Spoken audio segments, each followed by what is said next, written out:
Welcome to the podcast of Undiscovered Gems. Today, we are interviewing Janis Reed. Janis Reed is a storyteller, and she's also a heyoka. My name is Charles D. Smith. I'm a former NBA player, and I have the pleasure of interviewing Janis today. So Janis, why don't we start off by telling the audience what exactly is a heyoka? Heyoka is a Lakota Sioux term. It is unique to that community. To become a heyoka, the gods touch you. In my case, lightning ran through me for about 8 hours, popping in and out of various orifices, and left me looking at the world more brightly, seeing more things more clearly.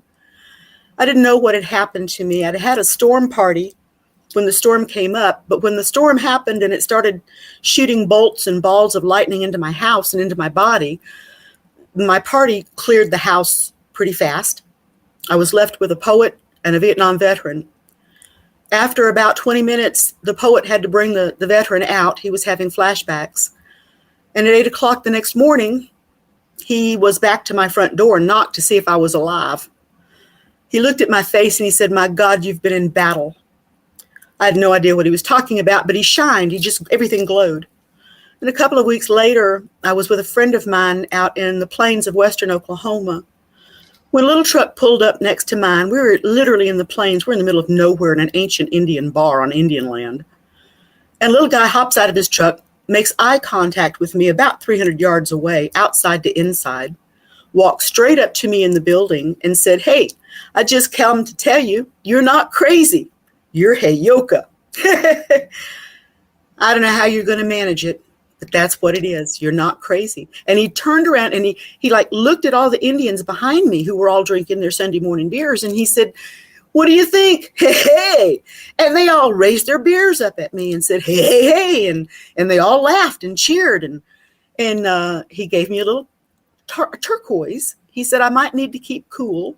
The fires get pretty hot." And he wished me well. He turned around, and that was the whole conversation. He didn't order anything. He turned around and he looked up at the ceiling and he said, "Oh, Great Spirit, you sure can pick 'em. I don't know how she's going to do it. I have trouble, and I'm a man." Janis, that was years before I understood what it meant. It means that I am touched by God. It means that those lightnings rewired me, and I am heyoka. I was recognized by a heyoka medicine man, by a Lakota Sioux medicine man who was also heyoka. And at that moment is when I became heyoka. One must be recognized by a member of your own clan in a public place. And so it was arranged. Now, Janis, we've all come across people in our lives from childhood to adulthood that were uniquely different. Mm-hmm. Being different comes with sometimes a burden because when you're different and people don't understand you and you're not like everyone else, there's a lot of backlash that can come with that. That was the family crybaby. There are cultures all over the world that we just don't understand. There are languages all over the world that we just don't know. The world is a very beautiful place. It's a spiritual world. There's a lot of information that we don't know, and we're always in discovery. Now, I hear your story, and I'm touched. I'm touched because it's different. Should I sit here and cast judgment whether I believe you or not? No. I'm talking to you based on your experiences, and I want to know more. So my first question to you is, what do you want to do with your gifts? What do you want, and what are you trying to accomplish? After years and years of trying to understand what and how and myself, I've come to the conclusion that if there is any way I can help bring joy back to the world, that would be my goal. There is so little joy. People are worried, they're frantic, they're blaming people, they're blaming everything but the real truth. If people are in a state of joy, not laughter because it was funny, but joy because they ate well last night. They had a good night's sleep. Their babies are all doing well.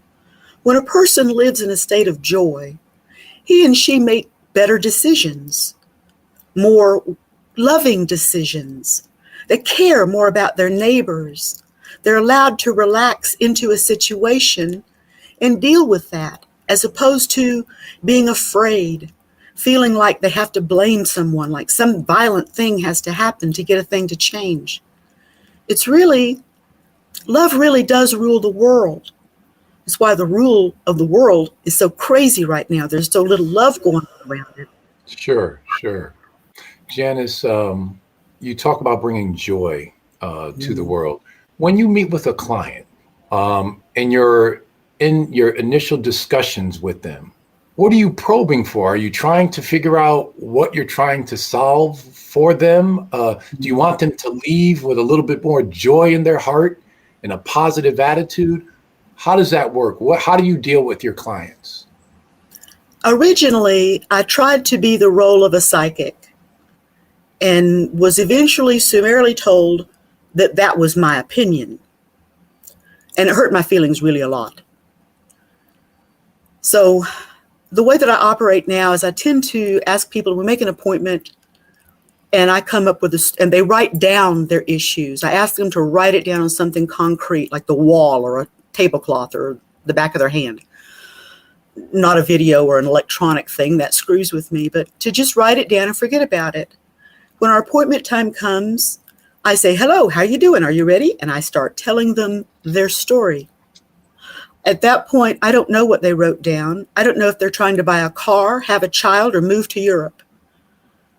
I tell them their story. And they respond with questions and answers and ooh, wows. And so I tell the story and we talk about it and how it helps them. And then when we're finished, when we've reached a place where we feel like, okay, we're done, then I ask them to bring out that whatever they wrote and to read it to me. It helps them to remember whatever they forgot. Most people are wowed and they forget the little details because they're just blown away. But it does another thing too. It lets them know for sure that any help they got from me came from a great spirit and not from my ego. And that's important. Well, what I heard was encouragement also. You're warming someone's heart that might be cold, but you're also doing it in a way of being an encourager and understanding where they've come from or where they're trying to get to. Talk about that a little bit. Talk about encouragement and how that works with what you do in dealing with people. I grew up a lot like you said. I was the crybaby. I was the different one. I was the one that wandered off and talked to trees and disappeared into the cornfield and got caught talking to aliens and stuff like that. So I was always the weird one. And as I grew older and I realized there's a lot of weird ones out there. My father was very good at his job, so we moved every 12 to 18 months, and I went to 13 schools before I got out of high school. I was always the new kid, and I was always the weird kid, and I ended up sitting at the lunch table with the other weird kids, and I found out how worse they were. The weird kids knew where all the rules were. They knew how everything operated. The weird kids didn't get involved in things. They watched and observed and put the bits together. And they were smart. I can only imagine where some of them grew up and ended up at. But I learned to enjoy the other different people. I was very caught up in spirit. My mother was the daughter of Southern Baptist school teachers. And she married the bad boy motorcycle guy. The two of them were rebels. My sister and I and the grocery rode in my mother's sidecar until we were too big to fit and she had to buy a station wagon. We grew up in a different world.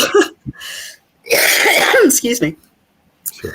But growing up with different people, my family is from the swamps of South Georgia. We didn't have a lot of money, so we told stories about things to explain the world. My father was the baby. His daddy was a sharecropper. His mother was a full-blown epileptic. My parents had different parents, but the two of them together, each of them in their own world, was a genius. My dad could fix anything with a motor on it. He was a rambling wreck from Georgia Tech and a hell of an engineer. And my mother, people said she didn't work. She raised 3 children, my father, and we picked up and moved house every 12 months. North to south, to north to south, to north to south. Upstate New York to South Alabama, north to south. I grew up among the different. And I came to embrace it. I'm a different too. You know, what you just said, I can resonate with. You know, I think a lot of us have a little different in us, but you've been able to capture and embrace your difference. A lot of people come into that part of their world later in life and you embrace it, and it makes you happier when you embrace it. You know, I'm listening to you, and I've played in a lot of winning teams, and I played in a lot of losing teams during my professional sports career. And Janis, I got to tell you that you appear to be the consummate teammate. Thank you. The person that wants everybody to win. You have a unique gift and talent. However, you'll do what you need to do to excel, but you'll also encourage your teammates along the way. And that's what I'm hearing. And you embrace your unique difference. There's a player that we all know about, like a Michael Jordan, who's uniquely different in his competitive spirit. Well, he embraced his uniqueness at a very young age, and it made him one of the best players of all time. So I like hearing that, and I think that's very real. There's a certain amount of truth that comes with what you do because you're different, but you have to remain in your truth for a long period of time so people can get comfortable with you and you don't deviate. Talk about that a little bit. Talk about the truth of what you do and the belief of what you do.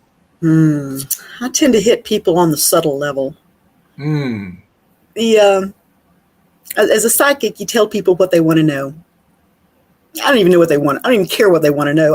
I only have to come up with their answers. I don't have to come up with their problems. That streamlines it for me, but I'm not really sure that I understand your question. So, okay, thank you for asking. So the fact that you have to deal with people and you have to tell them the truth. Not everyone can handle the truth. People say they want the truth, but when they get it, they might hold grudges. They might have an issue with you. And at some point in time, you can't care because what you're doing, you believe in what you're doing, and you have to tell people the truth. How do you deal with that and deal with clients in that realm? Oh, I see. Okay. I try to talk to them in their own language. It's important. If someone wants to talk with me, I talk like no one else I've heard of. I mix and gob languages together. I grew up among Creole, so I just make my language as I go. And then the accent gets thrown in there. People get confused. What do I mean? So I try to speak with them in the language that they speak. If they are highbrow, high cultured, I am educated enough to speak clearly and pronounce all of my syllables. But if they live on the street, I can slang it out as best as the rest of them. I fell in love with Pope John Paul for the simple reason, I'm not Catholic, but for the reason that he learned so many languages that he would be able to speak to the people in their own language. And that really touched me so much that when I was in Rome, I stood in line because the rumor was he was hearing confessions that day. I was 3 people before the bus driver snatched me out of line and said, "We've been looking for you for an hour." The tour left and I did not get to see the Pope. One of my clients several years later was going to visit the Pope. Her nephew worked in the Vatican and she was going to have a personal audience with the Pope. So I broke professional rules and whined to her that I didn't get to meet him, but I sure did want to, and why I wanted to meet him. So about a month later, I came into my massage room. I worked in somebody else's building, and there was a little box on my table with a note. It was an apology from Pope John Paul because he did not get to meet me. Really? It was one of the most amazing things. He also sent me a little rosary he had blessed for me. It was a gift out of Spirit gifts me sometimes when I do something right, and that's one of the most precious things I own. A friend of mine had cancer and was going downhill and had tried everything, but she didn't really like me because I'm so weird. But when it got to a certain point, she called and asked if I could come and help her, and I brought that little rosary with me. She held it for a few minutes. She's been up roaring around, living a great life now for about the last 6 years. She's in great shape. She healed altogether. Things can happen when we stop feeling angry, when we stop feeling like somebody's out to get us. The cellular system that we call our body can relax and accept help and create help. When the fear goes away and the tension loosens, and I speak with you in a soft voice, albeit a soft Southern voice sometimes, to relax you like a blanket, like a soft coo sound, to tell you that the world is not out to get you. Instead, the world has offered you an opportunity to prove how strong you are. And look at how strong you are. Look at how great you've already done these wonderful things. You wouldn't be asked to do this, usually, unless you're really able and ready to do that, to address this thing. People run up against a wall and get afraid there's a wall there, and I tell them that, yes, but look, the wall is made of parts. You can use them as climbing notches. You can start taking the wall apart. You can go around it. But when the fear creeps up and fills us, we don't see anything but red fear. And my stories help to shift the focus onto better passage. People can find a better way. They can find their real joy as I encourage them that they can. They're not losers. They've just been told that. They're not wastrels. That's only somebody else's opinion. People are intelligent. They have good hearts. And every one of them I've ever met in every country, including some Middle Eastern terrorists, they want their children to sleep at night and wake up alive the next morning.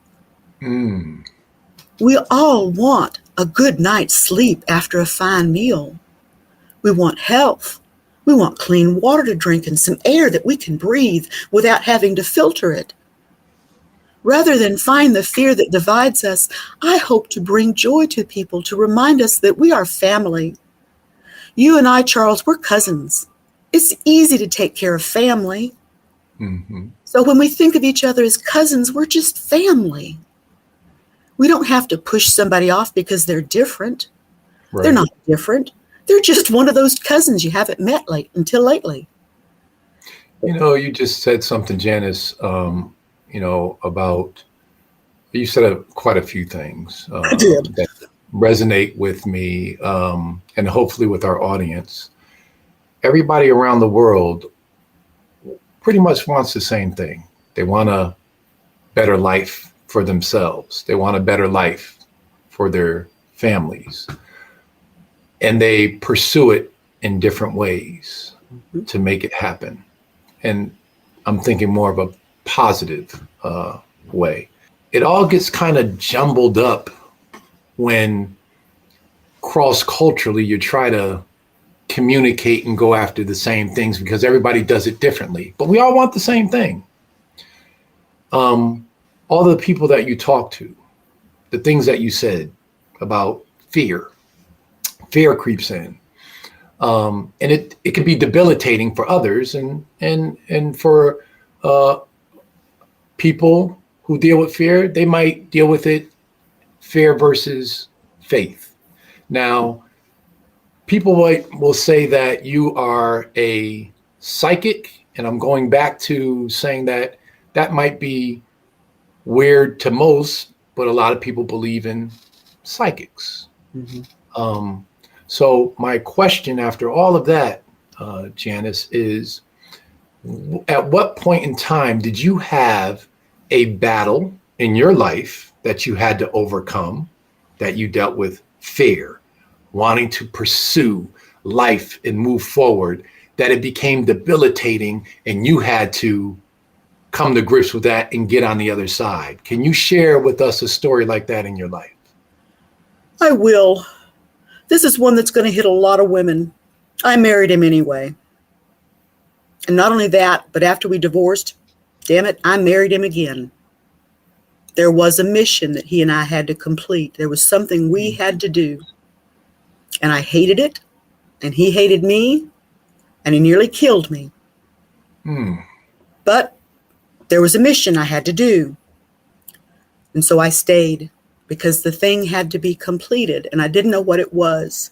I came home one night, and he was passed out in the bathtub with a plug-in-the-wall radio right there by his foot and that hot tub of water. And I thought about throwing it in.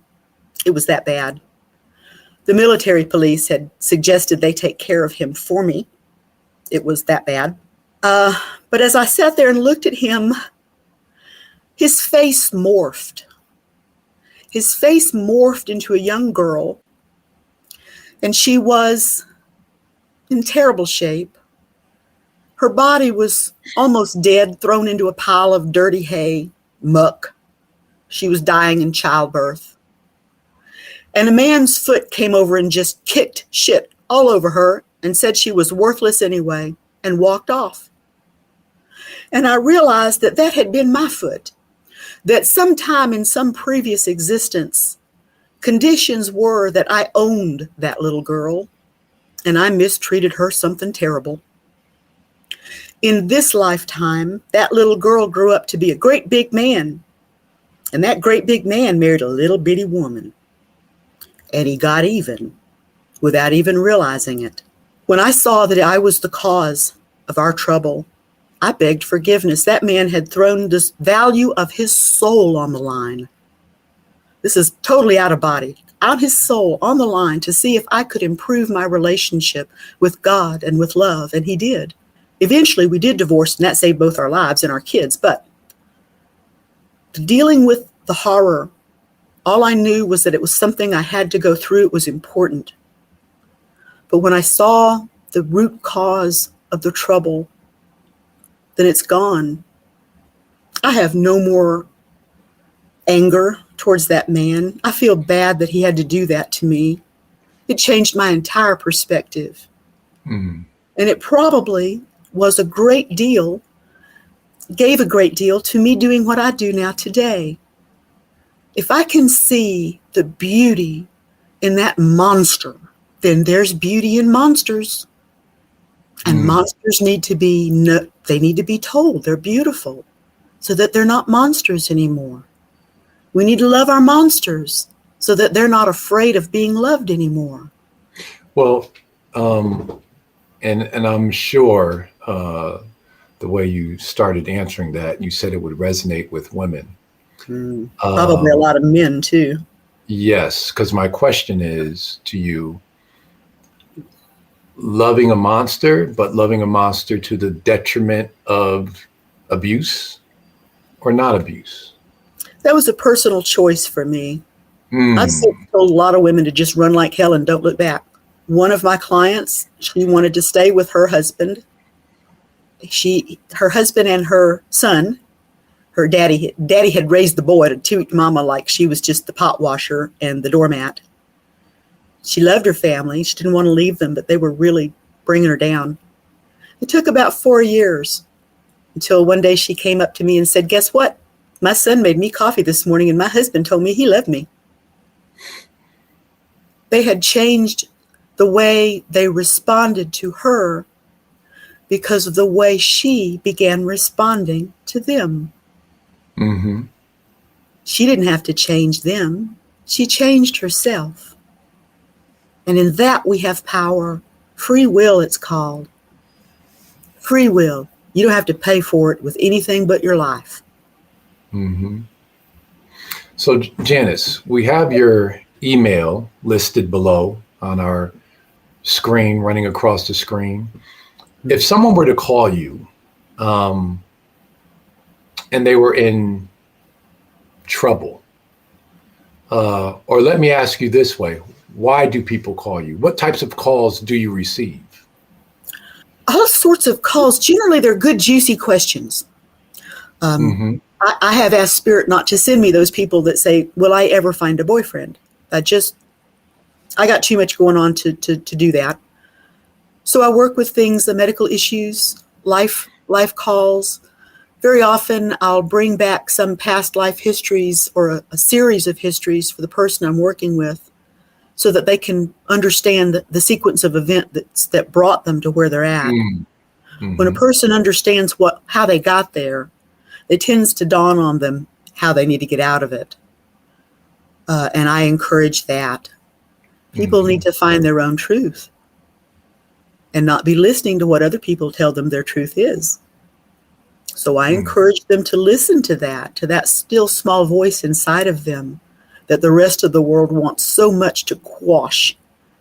It's that little voice that will keep us true. Mm-hmm. It gets drowned out with the radio, but it's there. Sure. Now, going back before we end our interview, I do have many questions, and I know I can't get them all out and answered. But we'll make an appointment. To elaborate. There you go. I'll make an appointment. I wanted to elaborate on being a Heyoka. You mentioned others that were Heyokas. I'm in good company. Now, we spoke, and a lot of the Heyokas are in the Midwest, I believe. They would be Lakota. The only other Heyoka I know of are Lakota. And they're located? They are in Oklahoma. And their special Okay. And their special gifts are being a Heyoka. What are your special gifts? Well, we're crazy. The term literally, that's why all those Indians raised their beer mugs and laughed at me. It literally means crazy, but it means crazy in a good way. Mm-hmm. I was touched by God. The hand of God literally reached out, plunked on top of me, and ran lightning bolts and lightning balls in and out of my body. I mean, it tickled. It should have killed me. Had it been actual lightning, I would have died. The fact that I didn't die and that it happened for so long was proof positive that it was the thunder beings. Thunder beings are mythological creatures in the Lakota tradition that all the white people know are just myths, but they're not myth. They came for me. They came and hunted me down. They ran the people out of my house. There were witnesses to make sure that this was not my imagination. Right. Heyoka do things bass-ackwards. The traditional picture of a Heyoka is this old broken down Indian. He's sitting backwards on a horse. He's got a broken lance. He's half dressed. And he says, come on, boys, let's go kill him. And he leads the battle, riding backwards on his horse with a broken lance. He's the first in line. He trusts spirit. Geronimo was Heyoka. No bullet kill him. Black Elk was Heyoka. His words still bring us joy today. These two men I can think of now. And I apologize because I am so poorly educated to not know the names of more. There are great people in history that changed the world in different cultures who also had experiences by being touched with God. You may have heard of that guy Muhammad or the other guy Jesus. These people touched by God, literally. They were changed and they began to serve the world even to their own detriment. That's me. Even to my own detriment. I will try to bring joy to the world, to bring it back into balance. This is a great planet. This is where they've got cookies. They've got fresh water just springing out of the ground. It's a great place. And instead of boogering it up, people might begin to look again and take joy in the gifts around them and smile at their neighbor because we all get to breathe the same air under the same blue sky. and we're cousins. We're surrounded by family. How much better could it be? Janis, you have a beautiful spirit. You are a very positive person, and for everyone that's seen your email on the bottom of the screen, if you're going through anything, it doesn't take much to drop Janis a message and to just have a simple chat. Can't hurt you. Janis, I always like being around positive people. We should all want to be around positive people, regardless of their background. Mm-hmm. Thank you for encouraging me and being on the show. And you've definitely held up your end of the bargain for dropping undiscovered gems on our audience. Thank you so much, Janis, for being here. Thank you. And hope to talk to you soon. Good luck with everything that you do. Thanks again for coming on the show.